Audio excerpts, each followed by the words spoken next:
Ant Middleton, welcome to I Catch Killers. Thanks for having me, mate. Thanks for having me. Returning the favour. Well, it's good to see you here, but you're on the other side of the table this time. I know. Listen, this is where I'm at my most vulnerable, Gary. So take full advantage. Okay, well, be comforted. I'm not going to caution you. Worry if I start to caution you. I've been watching your SAS Australia show, and I love the interrogation room.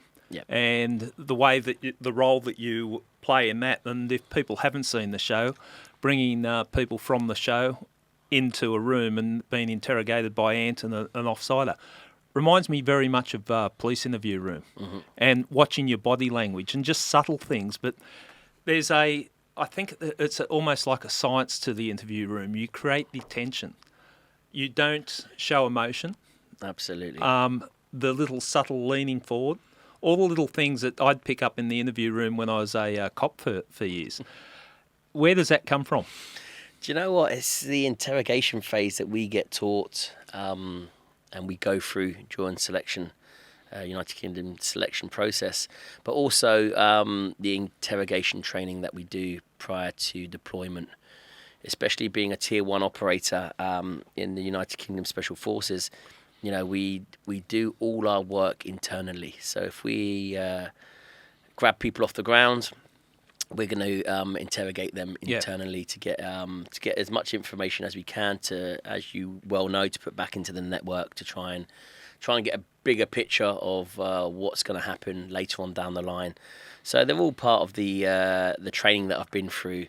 But also, you know, when you're in there with someone, as you would know, it's feeding off their energy, feeding off the way they think, trying to put yourself in their shoes, and also trying to not be too intimidating where they shut down, but just letting them know that, you know, you're not going to miss a trick. Well, I saw you ask some confronting questions, but you do it in a passive mode.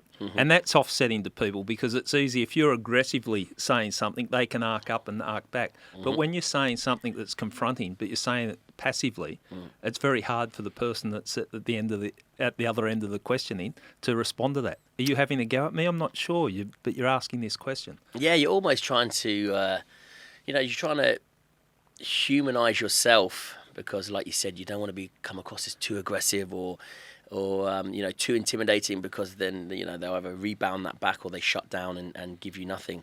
So it's a case of almost letting them know that that we're here to do a job. We will do our job, and we do it to the best of our ability. So I've got you in front of me. You're not going anywhere. Let's have a conversation rather than a screaming match or a shouting match. Let's have a proper conversation. That's the other thing that comes across in your body language and the manner that you own the room.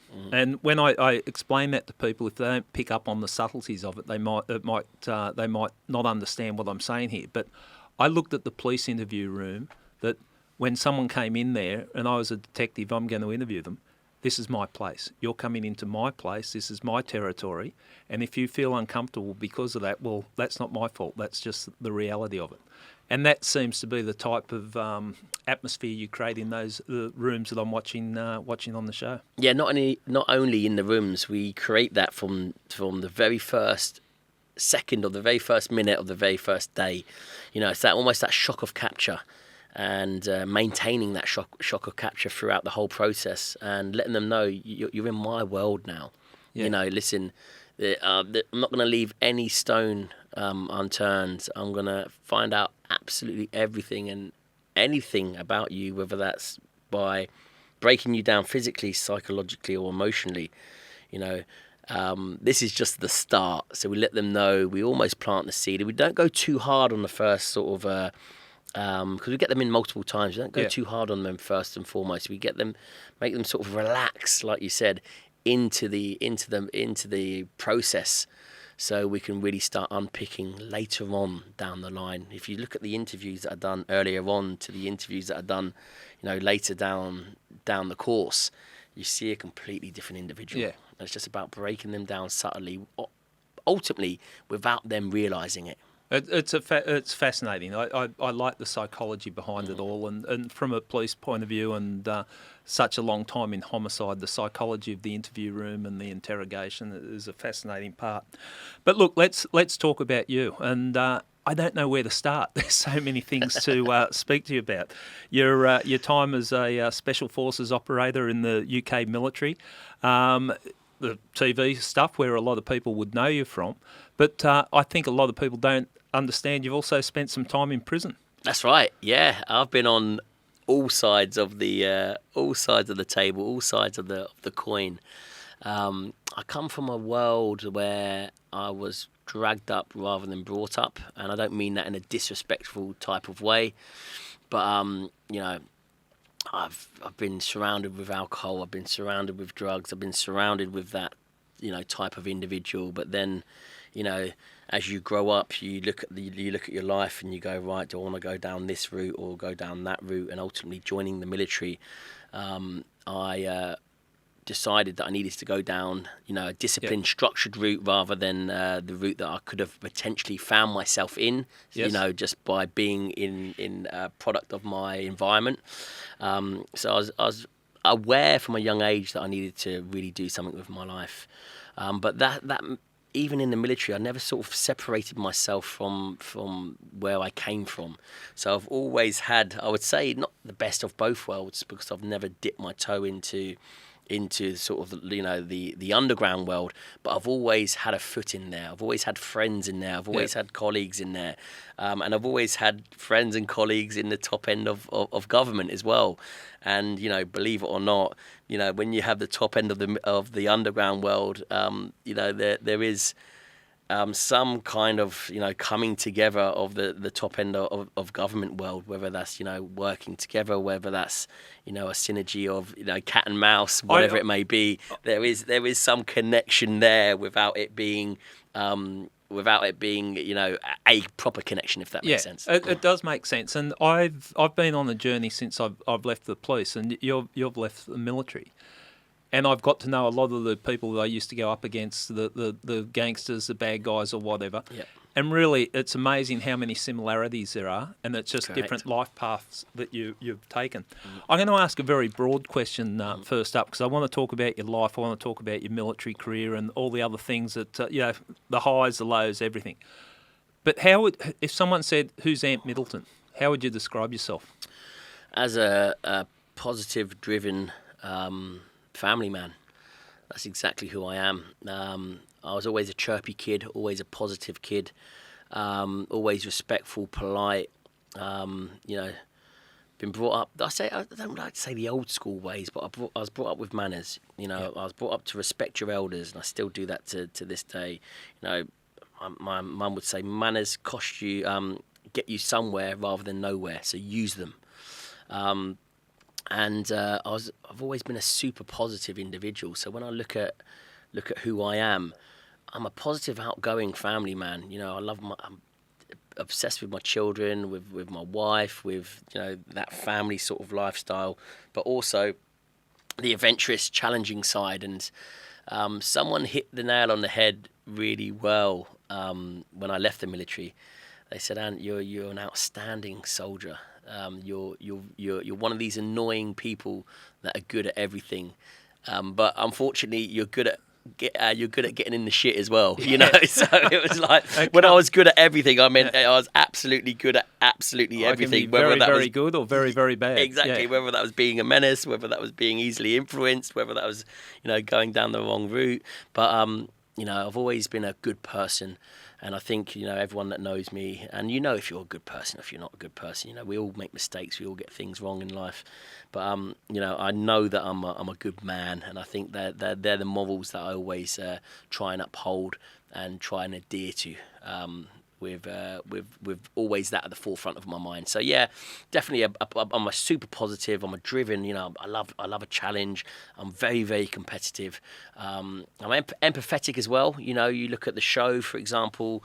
Yes, there's that tough love, but there's that huge empathy and compassion behind the show. I think if we reference the show, because a lot of people are watching the show, reference the show, and this is what sometimes people don't understand. Like, you got to have There's a yin and yang to being Yep. a powerful person or a life force. If you come across just yelling all the time with no empathy, people are going to just switch off after a while. Oh, course yeah, they are. there goes Ant, losing his temper. But then you show the humanity or show the empathy, and that's where you really get into the heart of finding out who people are. And that's the unsettling bit of it as well. You know, it's if you're tough and you're tough and you're tough with and you're giving no appraisal or you're showing no compassion and no empathy, then like you said, it's just here goes Ant again. He's getting up on his high horse on his podium. He's screaming and shouting. People just switch off to that. But if you give it, if you let people know that life is tough, life is challenging, and actually through hardship, suffering, and through pain, there comes resilience, comes capability, comes self-belief. And the main one is resilience, right? The resilience to be able to tackle things that are put in front of you in life, because you're going to be put in difficult situations throughout your whole life, whether that's physically, psychologically, or emotionally. And when I show that bit of compassion, I let people know that I can see the good in them. I'm here because I actually want to develop you, and I've got a short amount of time to do that. And in order to do that, I need to break you down, find out what's in there, find out the tools that you haven't identified, that I can identify within you, hand them back to you and go, listen, you can use these. You are capable of doing this. And this knowledge that you've got, it's not from studying books or whatever. This is just from life experiences. It's huge life experiences. It's being, and when I say life experiences, it's not, now I can put myself in these situations, knowing that I'm testing myself, and that I'm finding it hard, and through these hard lessons that are big rewards. But being forced into situations, going into combat, being forced to kick that door down, being forced into these difficult situations, and when you're forced into these difficult situations, you're left with one option. Especially when it comes to life and death, you've got to get through them. And when you're left with that one option in life, we're left with so many options in life. We make it easy for ourselves, so we take the easy options and we don't achieve what we really are capable of achieving. But when you're left with that one option in life, you will be absolutely shocked and amazed at what you're capable of to get through that option. Well, I found it interesting talking about going through doors in Afghanistan, and you're a point man in Special Forces. So, the role explaining that, you're the one that's going to go through that door first and find out what's in there, and invariably there could be some bad guys in there. What's the mindset you've got going in there? Because I would, if you haven't got fear, I think there's something wrong. There has to be that fear, but that fear's channeled into a certain way of dealing with it. Yeah, I would say, fear is the number one hurdle that stops us from achieving sort of everything in life, whether it's the fear of the unknown, fear of not being good enough, fear of failure, and it just stops us in our tracks. What it does, it stops us from committing.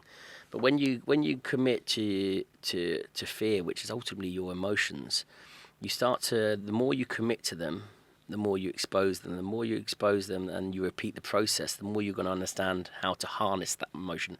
And what I mean by that, how to make that emotion work for you rather than against you. That's emotional intelligence. So every time I put myself in that situation, every time I get to that door, by the 10th time I've done it, I'm so okay with that. I'm so happy with that emotional feeling, because I know exactly what I'm going to feel when I get to that door. I know exactly how I'm going to feel when I kick that door in, when I move, when I clear that room. It's like the more you repeat the process, the more you start to understand about that emotion. And then the more you understand about the emotion, the more you start to understand about yourself, how you function, what you're capable of, where your potentials lie. So it was just a repetitive process of having done 3 tours of Afghanistan, going in every night on tier 1 operations, hunting down high valued targets, and putting myself in those situations. And the more you do it, and the more you learn to harness your emotions, then you sort of feel not invincible, but there's not much that you won't commit to. Well, you're so in tune with yourself. Does that make sense? It does make sense. I took a bit from your book that you talked about, like going through there, and you backed yourself. Mm-hmm. Okay, for the first, there's going to be chaos that first second when the door's kicked in, and then there might be the bad guy that looks at you. They're going to be stunned. That might be when you take the shot. Yeah. And people might look at that and go, oh, that's arrogant or delusional or whatever. But that's the reality. If you're doing that type of work, you've got to go in there with the confidence that I know what I'm doing here and I'm going to come out on top. Otherwise, you wouldn't go through the door. Is that reasonable? Absolutely. I went on to every operation thinking, I'm going to be on that helicopter on the way home. I'm not going to get shot. I'm not going to get injured. Never did I allow that to enter my mind. One iota. That never, ever entered my head. And it was, I believe, what kept me alive. You know, that positive thinking. You've got to remember, you're in such a negative environment. You know, going into combat, there's nothing positive about it. So if I go into a negative environment and I start to plant negative seeds of doubt in my head, then 9 times out of 10, the outcome, well, it's going to be negative. You know, I've got to look at that situation and go, and this is how I break things down psychologically. I go, that's a negative situation. If I tackle that with a negative mindset, guess what? I'm going to end up in a negative, sort of solution. What I've got to do, this is a negative situation. I've got to counter it with a positive mindset. That's the only way I'm going to come out of it positively or with my life. Yeah. So it was that. I used to run up to the door, and what I used to do as well, Gary, I used to visualize my emotions. I think when your emotions are bundled up inside and they're bouncing around you, and I'm a very visual person. If I can visualize something, I can almost grab hold of it. If I can grab hold of it, I can start to unpick it or dissect it or try to understand it and try to simplify it. And that's what I've done with my emotions. I remember, going onto target when I first got in the military. And that whole process, I'd get off of target, and that whole process would be maybe 2, 3, 4, 6 hours. And I'd be psychologically and emotionally drained. Not physically, but just psychologically and emotionally drained. And then when I broke it down, it's because I looked at that whole operation, the time I hit the ground to the time I got off the ground, as one big fear bubble, one big intensive fearful moment. And no wonder I was drained, and I didn't really want to go back out onto the ground. Yeah, you've held on to that fear for 6 hours. It's too long. Yeah. It's so I learned to, when I used to get onto the ground with the guys and run up to the compound, I used to think, no, we're in a good place. I've got the guys behind me. I'm happy. And I used to visualize the entrance where we would blow in or where we would enter. And I used to visualize the bubble, like a fear bubble there. That's where that's where my emotions are either going to work for me or work against me. And I used to prepare myself running up to that to jump into that moment. So I'd get into there knowing that I need to be at this door only a few seconds, where either blow in or kick it in, because the moment I stay there for too long, this overwhelming fear is going to take charge of me. Yeah. And I used to visualize these bubbles, and boom, I'd go in, clear the compound, the courtyard, and then the next door. I remember once the courtyard was clear and I heard courtyard clear, I'd sort of come out, right, I'm good to go. I've got the lads behind me. I've got my weapon. I know that I'm a good... Right at the door. I used to put a bubble on the door, knowing that was going to be my most fearful moment, that if anything's going to go wrong, it's going to go wrong at that door. Yeah. So I've got a few seconds to take charge of my emotions. And I really broke it down from days and hours to minutes and seconds. It makes sense, and there's a lesson for life in that in so many different things. Like, you're worrying about what's going to happen tomorrow. Well, worry about that when you get there. Yeah, of course. Because otherwise you're going to psychologically drain you. Emotionally, that's what people that drain yourself. And I think, and you're probably not going to get there. I think we've all been there, where you're worrying about something too much, and it's actually happened, and it's not that bad anyway. Even you could use the analogy of boxing, that if you're out of range, like where someone can't hit you, like you've stepped back a bit, that's when you can relax. When you're in close range, right? Yeah, that's when you recharge. So absolutely, instead of hanging on for three minutes, panicking that you're going to get hit, well, there's going to be a large portion of the time when you're not even in that area.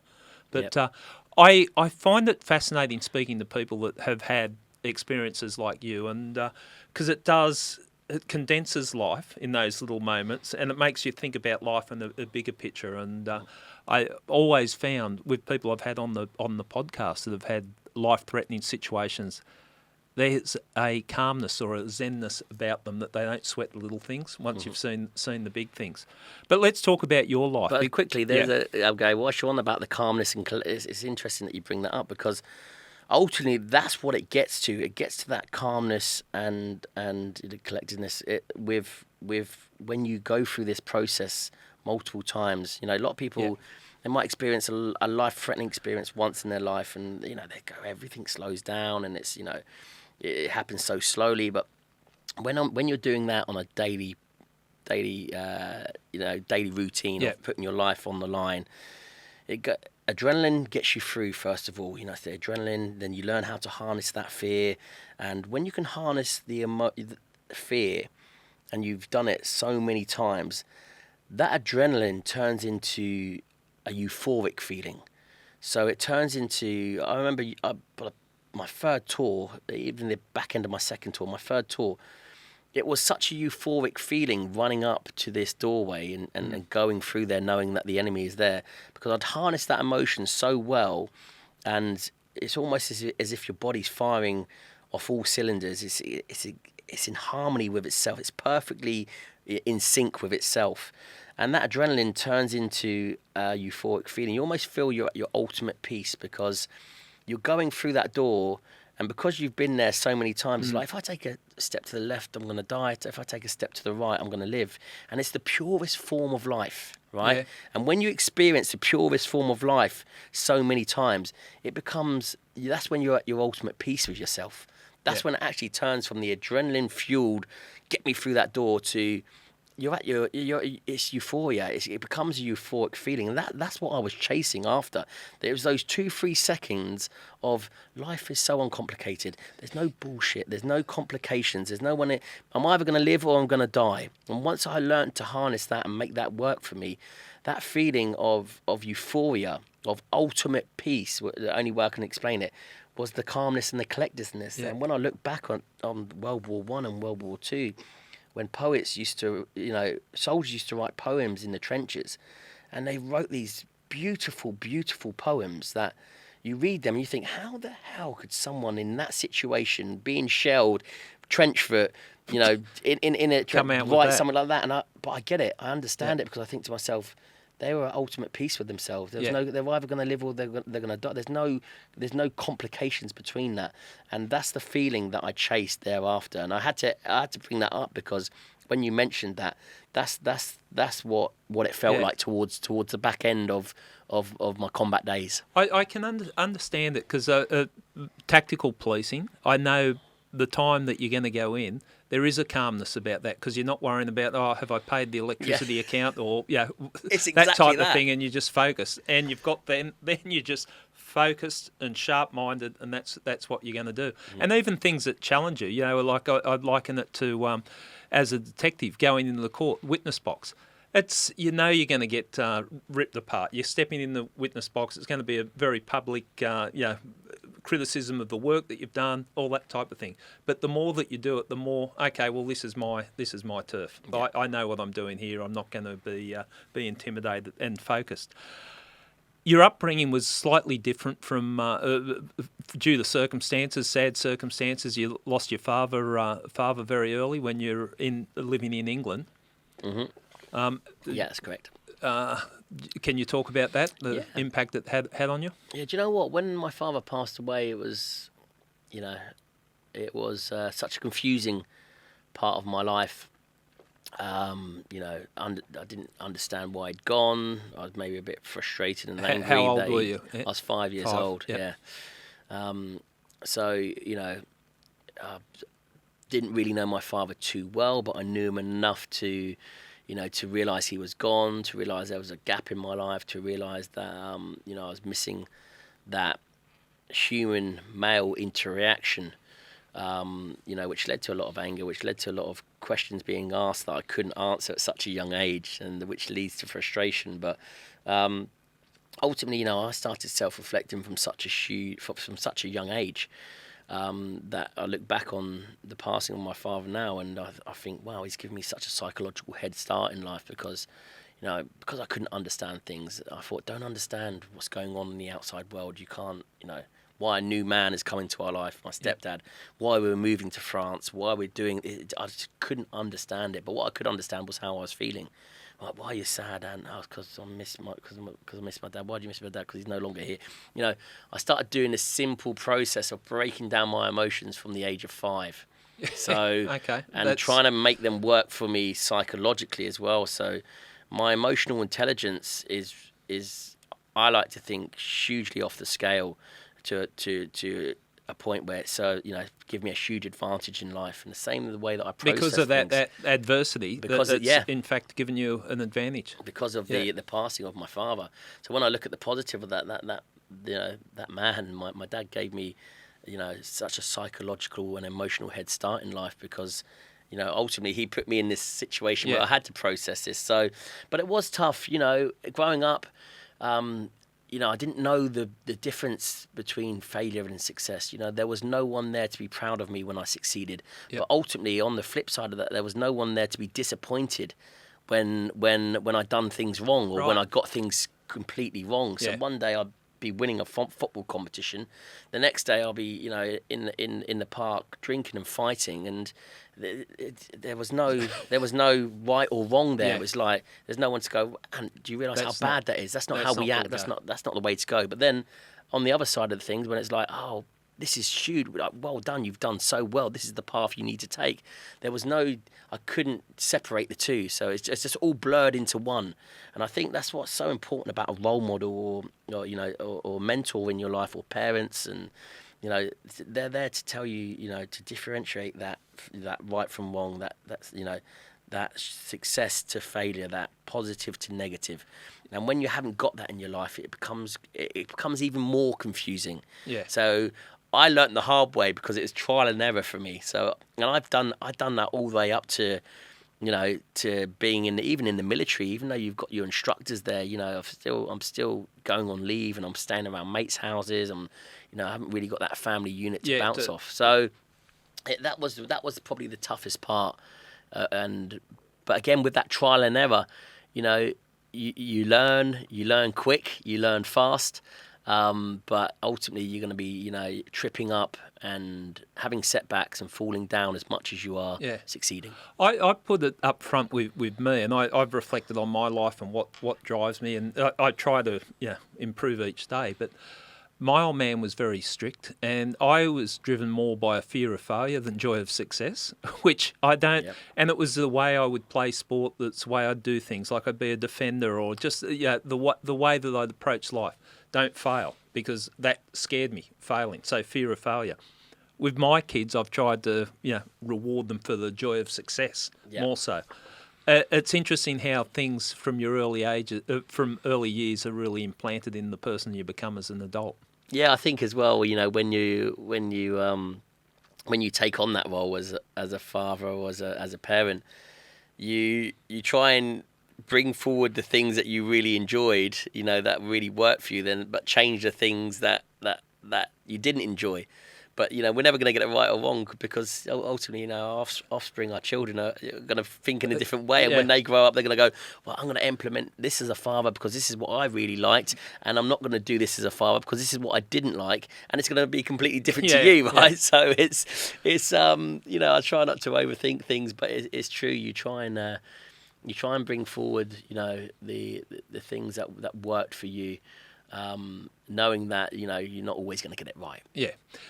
You joined the army at 17, was it? Yeah. 17? Just turned 16. I signed the papers when I was 16 and joined a few weeks later when I turned 17, yeah. So this was the British military? Yeah, British Army. Your formative years as a teenage years have been over in France. Yeah. So it would have been sort of a square peg in a round hole? I was this 16-year-old, 17-year-old sort of, Europeanized teenager.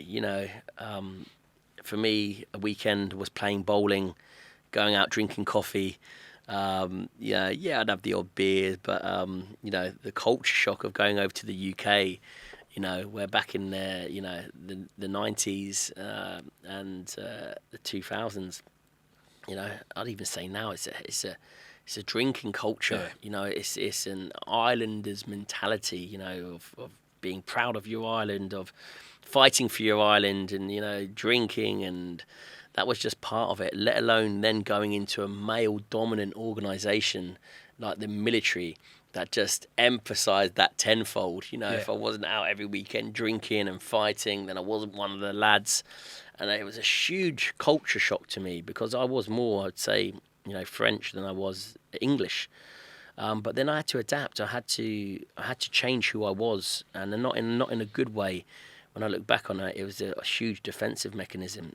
I had to become this, hardened man, fighter.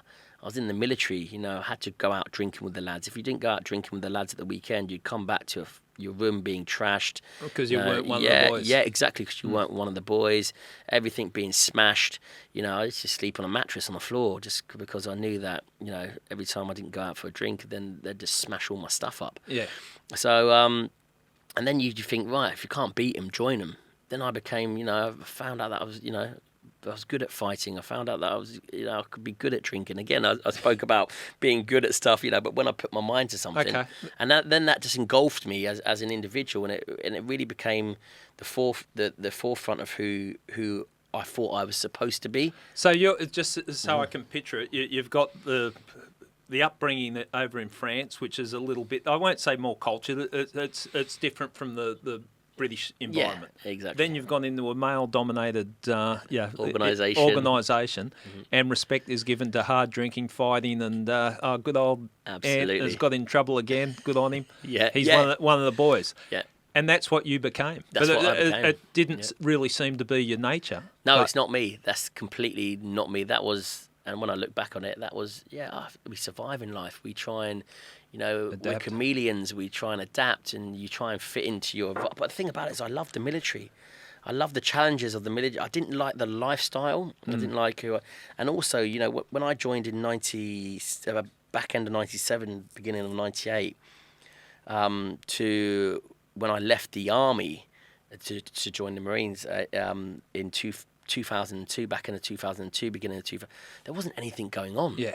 There was no. You were not deployed overseas. Nothing had happened until up to the Falklands. So from the Falklands all the way to when they started going into Iraq in 2003, 2004, then Afghanistan in 06, 07, or slightly before then. Then the thing to do the military was full of pub soldiers, camp soldiers. If you went on exercise and people used to judge how good you were. A soldier on exercise, on playing soldiers. Yeah. And then then if you implemented a fighting culture downtown with a boozing culture, then you were the ultimate soldier. I got to a point where I found myself doing, and it just didn't sit well with me. I was thinking, how do you know if I'm a good soldier? How do you know if I'm, it's like there's no test out there. There's no sort of cup final, i.e. battleground or areas of operation that we're in to even dictate that. So where are you getting your results from? Where's the judge? And you made interesting observations of people that you looked up to, or everyone looked up to. That they were the man. Mm-hmm. And I think in one of your books you talk about. The man was drinking piss out of a boot. And when I say piss, not alcohol. Not Australian piss. I'm talking about piss. Out of a boot. And that was, being one of the boys. And you thought, I've had enough. So you stepped away from that. You left the army. Mm-hmm. And you'd done 4 years at that stage. Yeah, just shy of early 5, 20s. Yeah. Mm-hmm. You thought that the world was your oyster, and you went to an employment place, and you found out actually people aren't going to throw jobs at you. No, yeah. But the interesting part, you walked away from that culture. And I found this particularly interesting, but that was still part of your persona. Mm-hmm. You still wanted to say, I'm ex-military, and it's like me. I'm only just sort of getting away from the fact if people ask what do I do, I go, I'm a cop or ex-cop, because that was what you're identified with and your persona. You didn't actually like the culture, but you still wanted to be recognised for. Well, that's all I knew in the UK. That became the new me. Is almost when I was in England, that was the body armour and the armour that I donned. That was because I knew that's what I needed to do to get through. That's what I needed to do to survive. But take that body armour off, I was completely someone else. But every time I stepped out of that door, I needed to put that on because I knew that's what kept me alive. I knew that's what kept me, from getting into trouble. I knew that's what kept the wolves away, if that makes sense. Yeah. So it was just like I'd completely lost myself, brought on this new identity which I believed I needed to have to survive, and carried it on through. much to my disgust and disliking. But it almost got me through those times where ultimately, I believe, like anyway, if you're managed and mentored in the correct way, I wouldn't have had to have done that, because I went on to achieve great things in the military. And when I left, and I did go to that job centre, and they sort of like, I realised that I was actually just like everyone. I was just a civilian. I wasn't this high and mighty, paratrooper that everyone made out to be back in the organisation. I was just a normal civilian that needed to earn my way in Civvy Street and needed to earn respect, and I couldn't rest on my laurels. I couldn't become complacent. But then, I remember sitting down and thinking to myself, I love the military. Yeah. Maybe if I can just surround myself with a different group of individuals where I can completely strip this armour off and be myself, then, I could achieve great things, because I knew I was capable of achieving them, right? But I just needed the right people around me so I could be myself, 100% myself, to achieve what I needed to achieve, and that was ultimately the Special Forces. So the process there, you enrolled in the Marines? Correct. And you went through that, commandos through there, and then you were deployed when you were with the Marines? Yeah, that's correct. So Afghanistan? That's right. Yep. My first tour of Afghanistan. So I passed selection. I passed Royal Marine training. Went straight to 40 Commando Royal Marines down in Taunton, down the south coast of the UK, and very quickly, I was around a different group of people. Yeah. They accepted me for who I was. It was a lot more mature than where I'd been before. I was a lot more mature. Yeah, because that might play a part exactly. too. So Yeah. it was, it's definitely a combination of the two, and I had some great mentors there. I had a great mentoring officer through Royal Marine training. My first part of it, he was great. Really, really understood me, and was honest and open with me. When I got to my unit again, my sergeant major was a PTI, hugely inspirational. Just allowed me to be me, and I just grew with talk about with speed, and I just grew over time rapidly into the person that I was allowed to be, and that I knew who I was. And then before I knew it, within not even 2 years, I was on Special Forces selection. But before that, I went out to Afghanistan with 40 Commando to Sangin DC. It's a small state. It's a small area. It's a region of southern Afghanistan. And that's where you were operating, in that region. That was our AO, our area of operations. So we'd keep that sort of safe, make sure that the Taliban weren't infiltrating and slowly pushing out as well. So Sangin DC, when you knew you were going to Sangin DC, you knew you were going into the sandpit. You knew you were a hot spot. Yeah, that was the hot spot of Afghanistan, in the southern region of Helmand Province at the time. And I was a lance corporal.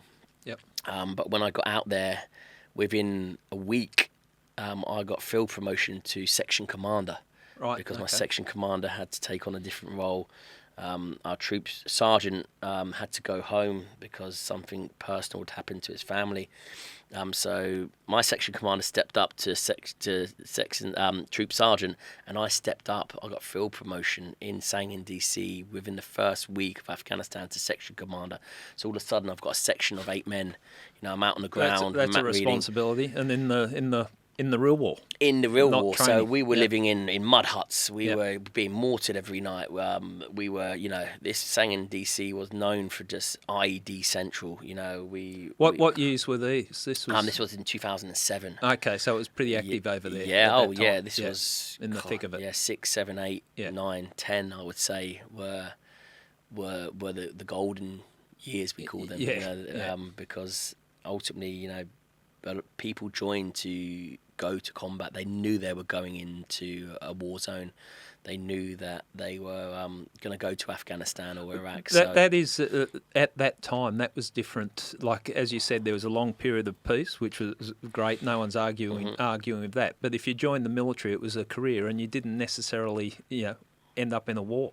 But around that time, anyone that signed up knows where it's going to lead. Yeah, I knew that I was going straight out to Afghanistan. I was told that throughout the whole of training and prepared for that. The training even changed at Limston Commando, during the, sort of basic training of the Royal Marines to cater you for the modern day warfare, which was, the desert. Yep. So I knew exactly where I was going. Did it change you, those experiences? Yeah, absolutely. Yeah. Talk about appreciation, talk about gratitude, talk about professionalism, talk about teamwork. Everything changed me in that moment. Fellowship, is so important, but especially when I stepped up as section commander, having good fellowship behind me was the making of myself being a good leader. And it was just I almost went from being a boy, in the army to being a man in the Royal Marines. And again, the age, would obviously, cater to that as well. But it was just a case of, right, you're insane in DC. You've got 8 men here. You've got to do your best. You've got to put them first. You've got to make sure that you can never allow yourself to switch off. I'm the best man for the job. I've got to believe in myself. That's why they've put me in this position. Now is the time to uphold all the responsibilities. The man that you wanted to be, that you are. This is the time to prove that you are this man, and you can drop all of this persona, all of this body armor that you've been wearing over the years, all of these masks. This is the time where you can get rid of that. Who you are. And if you think you are this man, prove it to yourself. Yeah.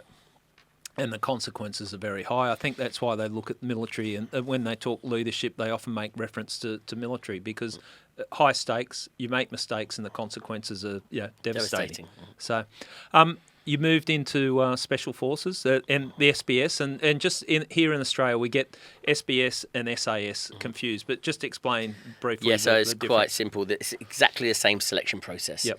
So you go on to selection. I don't think even the instructors know if you're going to the SBS, the Special Boat Service, or the SAS, which is the Special Air Service.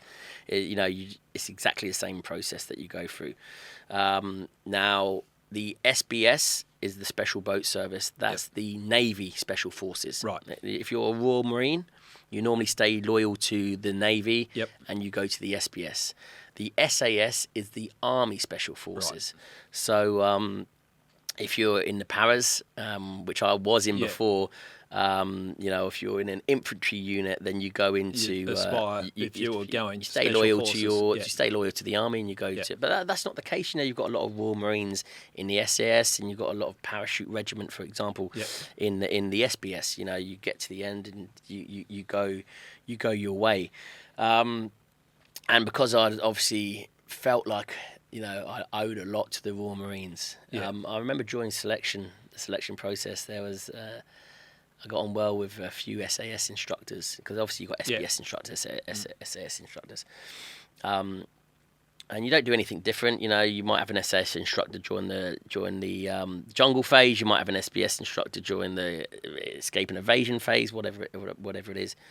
But I remember one of the SAS instructors like, "Ant, you're ex-army. You come over. You should if you pass. Obviously, you should go to the." So there was always that umming and ahhing, but then I always would go back to, actually the Royal Marines have brought the man back that I love, have brought brought the best out of me. So I felt like I owed so much to the Royal Marines, and also knowing that when I passed selection, I was going to go straight out to Afghanistan. Now, back in the day, the area of operations for the SBS was Afghanistan. Right. And the area of operations for the SAS was Iraq. Okay. So we'd conduct the Tier 1 operations in Afghanistan. The SAS would conduct Tier 1 operations in Iraq. So, and I knew that's where the action would be as well. Yep. So it was a win-win for me. Yep. So I was just like, right, listen, I'm going to stick to my guns. If I pass selection, go to the SBS, and lo and behold, it's my career was sort of back to back, because once I got badged after the 6 months, you get badged. Yep. It means you pass selection. I spent 2 weeks. I got assigned to C Squadron, and I spent 2 weeks in the unit before I went out to Afghanistan. Right. As point man. So I literally done Afghanistan. I came back on the 14th of December from my tour with the Royal Marines in Afghanistan. On the 2nd of January or the 3rd of January, I was on selection. Done a whole 6 months of selection, passed selection in the back end of June. And then in the July, I went straight out for another 6-month deployment to Afghanistan. So I've done Afghanistan, selection, Afghanistan. Not much rest. No, there. so my daughter was born 10 days before I went on my first deployment to Afghanistan. Yeah. And then by the time I went to Afghanistan, came back, when I came back from my first tour of Afghanistan, I dropped my bags off and went straight, and the next morning, I went straight to like a pre-deployment sort of selection course. So, and then I'd done 6 months there, and then by the time I got back in December 2008 from Afghanistan after my second tour, but my first with the Special Boat Service, I didn't even know my daughter. I picked my daughter up and she started crying, and that was 18 months. She was 18 months old. Lot happens in 18 months. And I was just like, wow, that's when I actually realised, she's gone from a tiny little baby to this toddler that was, crawling around and playing around and saying, and that's when I realised, wow, and you're giving so much to the military, you need to focus a little bit on your family. Because I think you adopted the attitude when you're over there that you really focused on, I'm here to do a job. You tried not to think too much of your family. You wanted to be focused on your what your missions were over there. Is that the way that you approached it? That's the way I approach everything, Gary. I approach it, when I'm a father, I approach that. I'm like, I'm a father now. I don't pick up my work phone. I don't pick up my phones. When I'm a husband, it's like, right, and fair play. Emily does take the brunt because I'm not a husband very often. Yep. So but when I'm at work, whether I'm 100% committed to my work. When I'm on a podcast, I'm 100% committed. I'm focused on this. I'm not, people can call me, but it's not in my focus. So I try not to change the way that I tackle life. Full stop. Now, don't get me wrong. It's draining and it's full on, and my rev counter's constantly in the red. But that's the way, I suppose, from the military. When I did go on operations, I didn't want my wife to write to me. I'd say to my wife, do not write me a letter. I said, because I can't come back. There's an emergency number here. The children, if there's anything life-threatening with yourself or the children, call me. If there's not, you're going to have to deal with that. Because I'm not coming back. And look, and I don't need the distractions of me going on to a target, 99%, that 1% distraction which could get me killed, or even more importantly, get someone else killed. Yeah, well, you explained it well, because people could look from the outside and say, what a selfish prick. Yeah, it's all absolutely. that. But again, taking on board the type of work that you're doing, you needed that type of focus. And absolutely. And I've seen it affect too many people, Gary. I've seen people sit there, read a letter, break down and cry because their missus has broke up with them. There's something going on at home that she's stressed out about. That's his fault, and it's I've seen it in police operations. If someone's not focused for whatever reason, they've had a fight with someone or whatever, well, forget that. Focus on this and deal with that when we finish the work. So I didn't need those distractions. I understand the mentality. When you were deployed or the whole time, but the reality of war is it's violent, and I think the way the military look at it will respond to violence with extreme violence. That's the way it's got to play out. You kill people. I've seen people that have killed people, and it affects people in different ways. From your experience, you're in a war zone. Things happen, people get killed. What did you take away from that?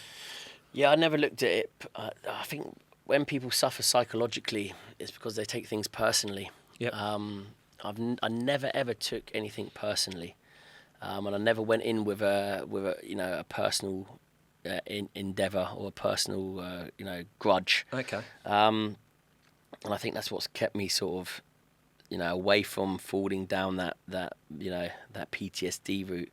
And what I mean by that, the best bit of advice I was given by an officer, and when I joined the special, officers, you sort of bat them off. You go, bloody officers, let the boys do the work, right? But there's some phenomenal officers who I've learnt from in both the Royal Marines and the the Special Forces, UK Special Forces, both SAS and SBS. And when I went as point man, I've done my 2 weeks pre-deployment training with Sea Squadron as a sprog, they're like, but I proved myself so much because in the jungle phase of selection, I was point man. So I just came fresh out into pre-deployment training. They're like, who wants to be point man? I'm like, me. Yeah, Bang. you're ready They're for like, it. go on then, let's get on the ranges. On the range, bang, bang, bang. I'm ready. I'm moving fast. I'm fresh out the box. I've just done. I know this role. I've been doing it for the last 6 months. I know it inside out. I'm fast. I'm agile. I know how to move. So I get this role as point man. They're like, fucking hell, man. So I've almost, until I do my first op and my first tour and gain my stripes, then it's like, fucking hell, this young kid's ballsy, right? Yeah. So. I remember talking to an officer. He said, "Ant, what's your job as point man?" Just before we deployed to Afghanistan, what's your job as point man? I said, my job is to protect myself, protect my colleagues, and to kill the bad guys. And he looked at me. He went, "Ant, you've got 2 out of 3 there." Yeah. So I was like, right, maybe I don't have to worry. So I said, okay, so to protect my colleagues, kill the bad guys, and I said something else. He went, no, and he said, your job is to always protect yourself. Yep. If you can protect yourself, then guess what? You can protect others. Protect your colleagues at all costs. Yeah. But you're there to preserve life. And I was like, but you're sending me in. In my head, I was thinking, yes, but you're sending me in as point man. We're going after high-value targets. I'm there to preserve life. And it wasn't until I'd done multiple, when you keep something, because it was quite a shocking statement to me, but when you keep something in the back of your mind, I think I'm gonna hopefully use that later on, and I can understand it. And it wasn't until I had to pull the trigger the first couple of times, and when you pull the trigger the first time, and again just being completely honest and open, it's almost everything that you've trained for in that moment you come to this moment. It's like football, right? You train, you play in the cup final, you score a goal. That's, it's sort of, I'll try and keep it the analogy like that. So, but after that, I felt like I started feeling like a dog on a bloodlust. It's like and I really had to take charge of that, right? Because going back to being a good man. This was really when I was going to see if I was a good man, if I had that compassion in them, if I was that person that I thought I was. And this is why it shaped me so much. And it wasn't until, my sort of second operation that I went into a room that was full of badness. We were contacted from all angles. We were after a high-value target, very, he's high up in the network. And gone into the compound, full firefight in the compound. Every door I'm kicking down, we're into firefights, and then I go to the next door and I'm raging at this stage. Adrenaline's high. Yeah. I'm kicking these doors through. I'm not just kicking them down. These doors are firing to the back of the. I'm in momentum. I'm on a roll, and then.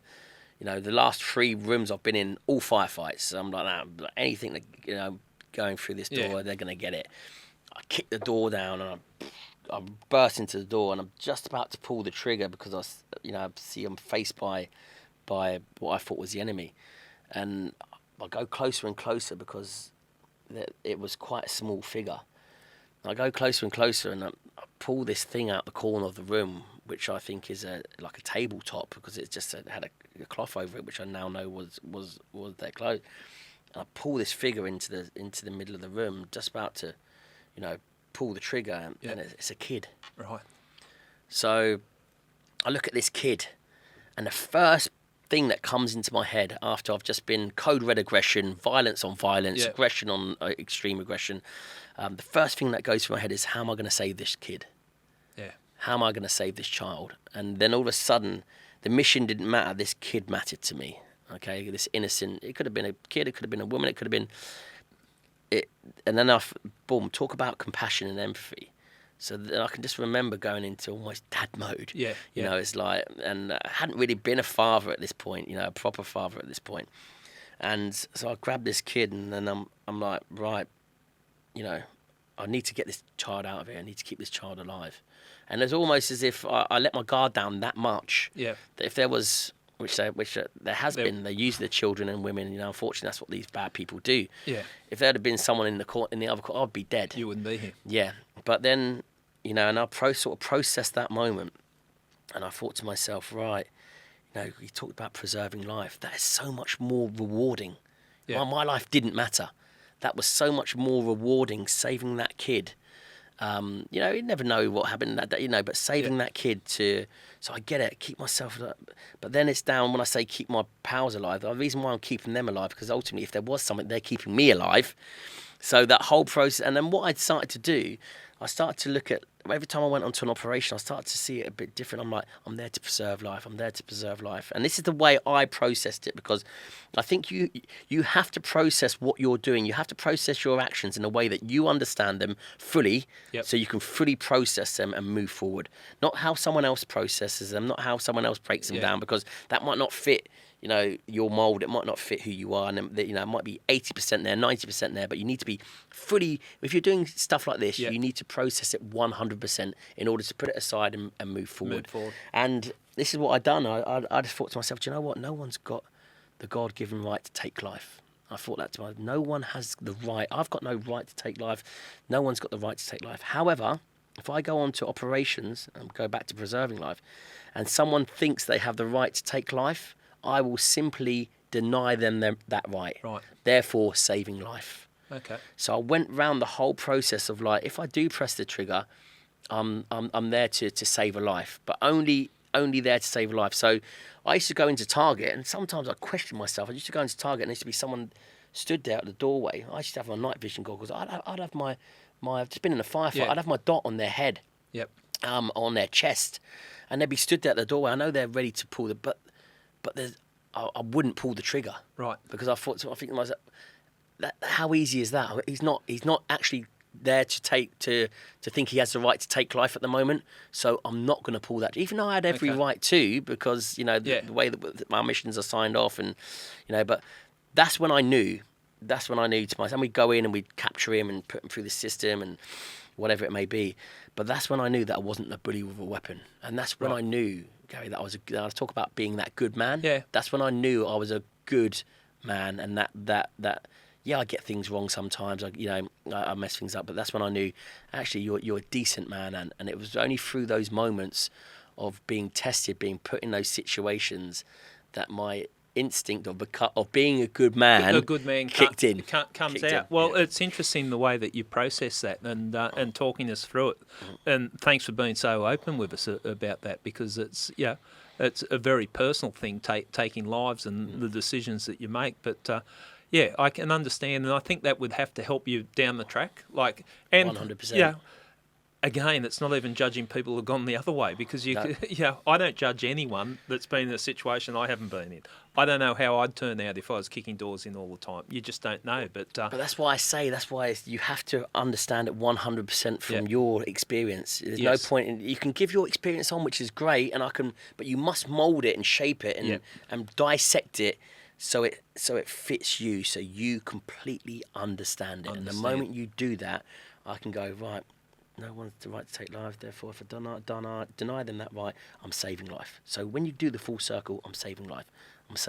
And as long as that's at the forefront of my mind, and then people say to me, what's it like to take life? I'm like, ask me what it's like to save a life. And I'll tell you. That's a good way of putting it back. You left, when you left Special Forces, your call, you just had enough? Mm-hmm. Yeah, it was getting... Afghan was getting quite political. It was a lot of red tape around it. They were bringing in their sort of security forces, which had to lead certain operations. A lot of guys lost their lives, good operators, and got injured due to, us allowing the Afghan forces to, whether it was the ANP, the Afghan National Police, or the ANA, the Afghan, and I didn't believe that we belonged in that role. I believe that we should be operating as a team only. Yeah, we can train their security forces all we want to a certain extent, but we shouldn't be going on these tier 1 operations with them, or at the time tier 2 operations with these, untrained, let's be honest, not to the capability of we're at. Because what we used to do, due to certain lessons identified through loss of life and through injury, say for example I was a team leader, I'd have a team of 4 A&A guys behind me. My pal would have, who's a tier 1 operator, would have so we go in 4 teams, but there'd be 4 team leaders, which would be tier 1 SF, UK SF operators. The rest would be A&A or AMP. And then by the time we got a few injuries and we lost someone, due to them not operating at the capability that we expected them to, we'd go on to a mission and all the TLs would join together to form one team, right? Yeah. That's what we used to do, to form together to join one team, get their section commanders, the 2 ICs to take charge of that small group. And we used to go in just as a team of 4 and clear the whole compound. Yeah. And then we used to, sort of take a step back, and they used to take well done guys. Yeah, and it's a case of, there's massive smoke and mirrors when it came to that. So once I'd done my 3rd tour of Afghanistan, and things got quite political in that way, and it was a case of, right, do you know what, I think I'm done here. Yeah. And I was 31 or 32, still quite young, knew that I could go out and do another career as well. Yeah. And I think when you're operating at that level as well of intensity, don't forget I've done 3 back-to-back tours. So I've done Afghanistan as section commander. Straight after that, and I'm talking days selection, straight after that, days Afghanistan. Then a full rotation where we go on the black roll, international black roll, UK black roll, and we do a rotation. Then we go back out to Afghanistan, because that was the rotation. There wasn't much downtime. So it's like boom, boom, boom. I was just like, you sort of count your lucky stars. When you say black roll, what do you mean? Black roll is counter-terrorism. So you go on a standby role in the UK for counter-terrorism. And the black roll is because you're always in black. You're in black. You've got your respirator on. So that's counter-terrorism response. Counter-terrorism response. Yeah. You do 6 months of that where you can't go anywhere, away from camp with 2 hours. So if you lived up north and the camp was down, then you'd have to stay on camp. Yeah.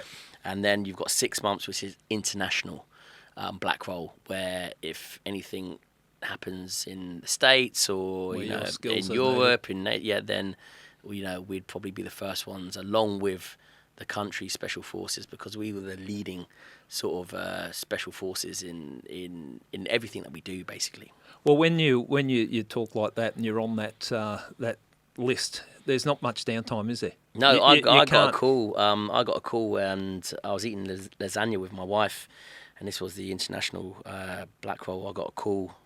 I was having dinner. I got a call, and I put the phone down. I said, put my lasagna in a Tupperware box. I said, I'm off. I grabbed my bags that were already pre-packed, and I think I came back about 3 weeks later, because I had to go off and parachute in somewhere and conduct a mission. And I couldn't tell my wife where I was. She didn't know how long I'd be. I just remember her putting my lasagna in a Tupperware box, and I ate it on a coach on the way to an RAF camp where we flew out and parachuted into a certain ocean and conducted a certain mission. Well, Ant, that does sound very exciting, but it doesn't sound like a promotion for a partner for someone in the military either. No. Listen, if you're in the Special Forces, steer clear. Yeah, I've heard people say that have been deployed a lot too, and you wonder, how much am I rolling the dice as well? Yeah, but that's the thing as well. Is my luck going to run out? 100%. That was a big part of it as well, Gary. I was like, how many times do I want to roll this dice? Yeah. Okay, well, look, we might take a break here, and when we come back, we're going to talk about your life outside the military. And it wasn't all roses, like it never is. It never is, mate. And it never is. We'll talk about that transition from the life you've just described us to then coming back into civvy life that sometimes leads to trouble, and it led to 14 months in prison for you. 14 months. Okay. Behind bars. Well, we'll find out all about that and how. And I love here on I Catch Killers the redemption. Yeah. You're at a low point when you're in your prison, and we're going to find out how you that was a wake up call and steered your life in the direction it's gone now. But we'll be back shortly.